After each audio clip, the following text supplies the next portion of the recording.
Салам достор, бул менин биринчи видеом. Шартка, фонго, үнгө макул болосоңор, эми мигрантчылык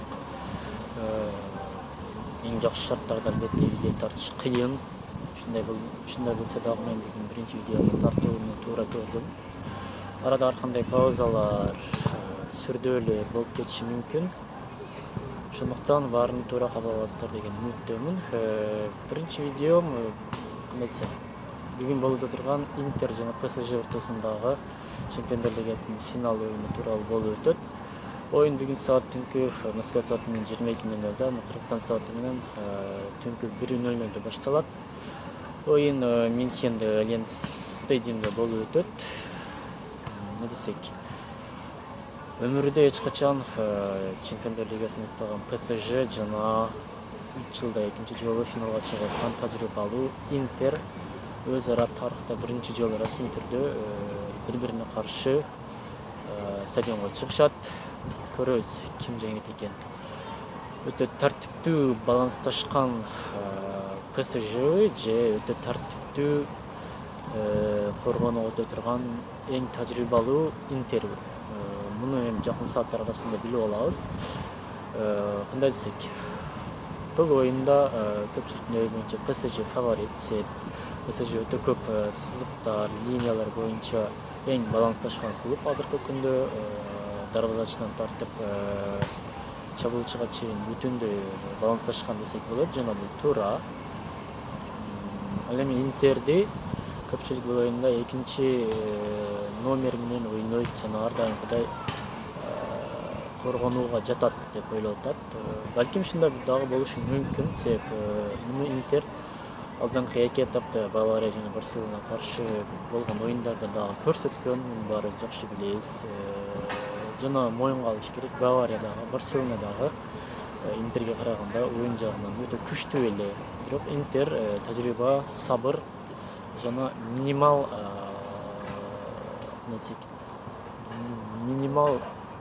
минималдуу моменттерден максималдуу түрдө гол жасап, гол кылып, ушул этапка чейин жете алды.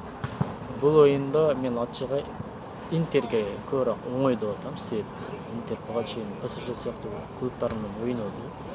Өзүнүн күчтүү татаал футбол ойной турган, топту контролдой турган клубтар менен буга чейин ойноду Интер.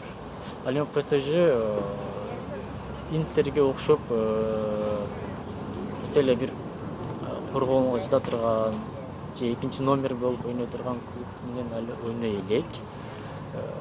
Ливерпуль, Астон Вилла, Лиль, Арсенал булардын катарына кирбейт.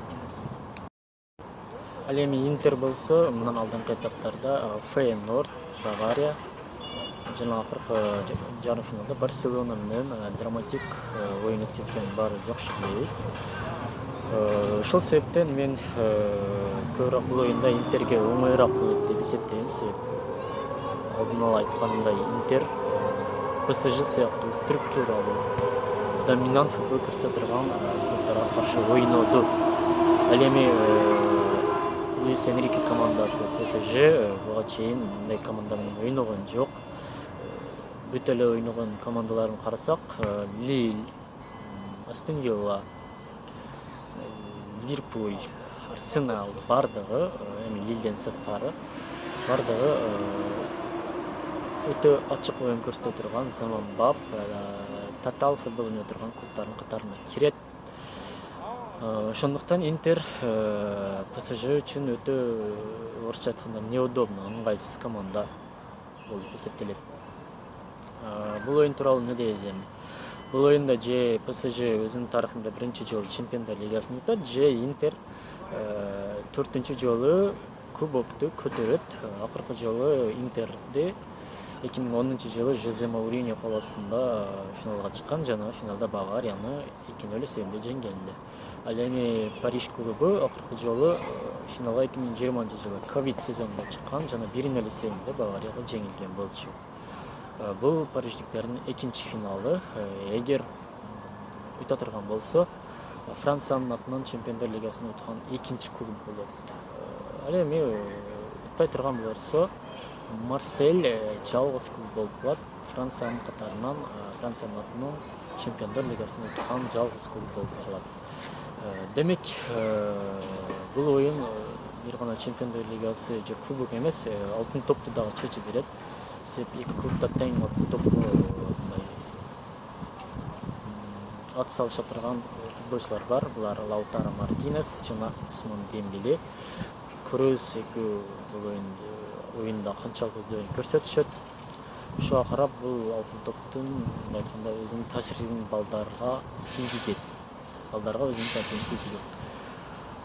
Ушундай достор, кемчиликтер, үндү, паузалар үчүн кечирим сурайм. Бул менин биринчи видеом болчу. Оюндан кийин дагы оюн тууралуу жеке видеомду чыгарамын. Бул видео TikTok жана YouTube каналыма жүктөлөт.